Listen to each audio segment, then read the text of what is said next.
It is a pleasure to welcome back to our Corky's Hotline the defensive coordinator for the San Diego State Aztecs, Zach Arnett, back with us. Coach, congratulations on the win. Certainly a bit of an unusual night to be sure in San Diego. Yes, it was. I mean, the coincidence that the same two teams playing a year later would have the exact same situation, come up and be delayed for over an hour the game again. That's I'm sure that's pretty rare for that to happen. Coach, how long was that day for you? When did that day start and when did it end? Well, we get the guys up in the morning at the hotel. Usually down eating breakfast around 8:30ish. As soon as we finish up there, we go do a walkthrough at the stadium, and then continues on till the end of the game. So we thought, two running football teams, 6 o'clock kickoff. Hey, we're actually going to get out of here earlier than usual. We'll be home by 10. Exactly. Turned out we squandered that opportunity. Do most college teams use hotels the night before a home game? Because obviously, they could stay in their apartments, their dorms, wherever they're living, and just meet. But I know a lot of coaches don't want to, make sure that everyone gets there on time. Bed check. It's just better to have them all in one place. Do most college teams do that, to your knowledge, Coach? I would say the vast majority of teams all keep their guys in a hotel the night before game. I do know that there are a couple teams, I think even in our conference, who the players stay at home games. They stay at home, and I'm sure it's for budgetary reasons, and some coaches probably think maybe the guys are more comfortable in their own place. They sleep better. Out here on the West Coast, with all of our games being pretty much 7 o'clock, 7:30 kicks, it's probably not as big of an issue. I can certainly see the further east you go, playing the Big Ten, and all your games are like noon kickoffs. You can see why they keep them in the hotels, and because they got to get up early, eat breakfast real quick, and head straight to the stadium.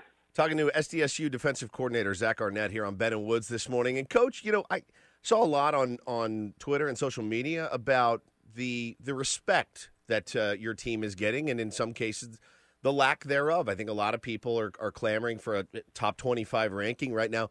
Is that something you guys ever think about, or the players talk about, or is that something that you use to motivate your team at all? We as coaches don't. I mean, I'm sure the players talk about it. They look at those rankings, with the way social media is now and the information out there, it's readily available. But we don't use it really as a motivating tool. I mean, for us, it's, hey, we're in the conference play. Every single game is just as important as the previous one or the upcoming one. If you want to control your destiny and have a chance to play in that conference championship game at the end of the season, then the only way you can do that is prepare the right way, show up ready to play, and win all of them. And if you don't, then you're not in control of your own destiny. You're looking for some help from someone else having to lose. So really, that's all the motivation that our guys really should need to prepare and get ready each week, because if they want to control their own destiny and have a shot to play in that conference championship game, then they need to win each one. So, Coach, what was it like in the locker room during the lightning delay? Because you don't know when it's going to end. I mean, every bolt of lightning restarts that 30-minute clock. You're in a close game. You want to keep your guys obviously kind of focused, but at the same time, you don't want them to spend all their energy, because you don't know how long it's going to be. How do you guys manage that as a coaching staff? Yeah, it's interesting. It's almost like the first one is like an extended halftime almost. We sit down as coaches, kind of talk about anything that maybe adjustments we can make, or maybe some minor changes. You have about 30 minutes before they're going to check for lightning again. So, for about 20 minutes, the guys are just sitting around, maybe talking amongst themselves, but pretty much coaches are meeting on our own. We go out, we might have put in a couple adjustments or something, make sure we go over it so everyone's squared away. And then we went back out on the field. At least coaches did. Players were getting ready to take the field, and Air Force was already out on the field. They brought us all back in again. So that second 30-minute delay was, by that point, guys turning on music. They're just trying to stay loose and, stay into the game. So, it's interesting. But gets to a point where you can't go over any more stuff. There's no more adjustments to make or anything. Now you're just waiting it out, trying to get back on the field as soon as you can. Kiatis II, your linebacker, was named Mountain West Defensive Player of the Week. 15 tackles, and that was coming off a big game the previous week as well, Coach. Just kind of give me some your thoughts on his game and how he's developed this season. It's one of those players that I wasn't necessarily locked in on before the season, but now I look for that. What is it, number 44 out there every game? Yes, sir. Yeah, he's done a nice job. Kiava, he's a downhill, attack the run type of linebacker. I mean, that's when he's at his best. So last week that was the kind of game for him. Facing the academy, run triple option. Pretty much all game, you get to be dive to quarterback to pitch. So that's a game and a style of offense that is built for a linebacker who likes running inside out and attacking the run. And now we'll get into the portion of schedule. We play some more teams who are a little bit more spread. Obviously, they still run it, but a lot more plays out in space and in coverage. But he's done a really nice job this year. Picked off where he left off from last season, and I think he's only continuing to gain more confidence and develop. And I think he's going to be a really good one. Obviously, hope for the rest of this year, and he'll be back for another one. Talking to Zach Arnett, Sdsu defensive coordinator here on Ben and Woods this morning. So you guys will be taking on San Jose State, 0-6 right now. Does Rocky and you guys got the guys all paranoid about going out and dropping a game to an 0-6 team? Well, like I said earlier, if you've watched the film and you've seen their conference games this year, they go to maybe 5 overtimes, I think, with Hawaii. 44-41 a couple weeks ago, yeah.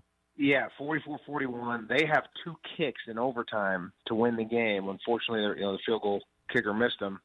I mean, it was a back-and-forth battle all game long.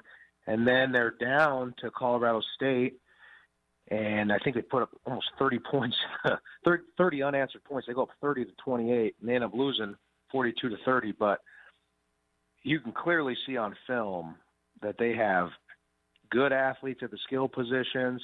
They're scoring points, moving up and down the field. The game last week got away from them versus Army. It's 14-3 at halftime, and then 4 straight turnovers deep in your own territory. No one's going to be able to overcome that. I mean, you hear about the importance of the turnover margin all the time. Unfortunately, they just had some critical fumbles deep in their own territory, and that game got away from them. But you can see the skill they have at the skill positions, the athletes they have, and they've been moving up and down the field. And like I said earlier, if our guys want to control their own destiny and have a chance to play in that conference championship, then this one's no different than any other game we play in conference. Is there any scoreboard watching going on earlier in the day? I mean, you see Central Florida nearly lost, South Florida nearly loses, because there's that opportunity at the end if you guys take care of business to be the group of 5 team that represents in a New Year's 6 bowl game. I know that would be an awesome thing for the Aztecs and their fans. Is it too early to hope for those kind of things, though? Yeah, I just think it's unnecessary to worry about those types of things. All we can do is take care of our part. Go out there every week prepared, ready to go. You hear Coach say all the time, most important thing is to go 1-0 that week. Win that week. And all that stuff will work itself out at the end of the season. I mean, there's some really good teams all across the country. And you see every week in college football, if you're not prepared, you're not ready to go, then there's a favorite or a big name team going down every week. So the only thing we can do and worry about is make sure we put in the preparation all week long so that we show up prepared and ready to play our best, so that we don't give an opportunity to lose. Well, Coach, good luck on Saturday night against San Jose State. I will hope for good weather so we don't have to be there until 1 in the morning, and get that 6th win in a row and keep this roll going. We'll talk to you again soon. Thank you. Yes, sir. Appreciate you guys having me. All right, Coach Zach Arnett, defensive coordinator from San Diego State. The Mighty 1090 Hotline is presented by Corky's Pest Control. Call 1-800-901-1102. Corky's.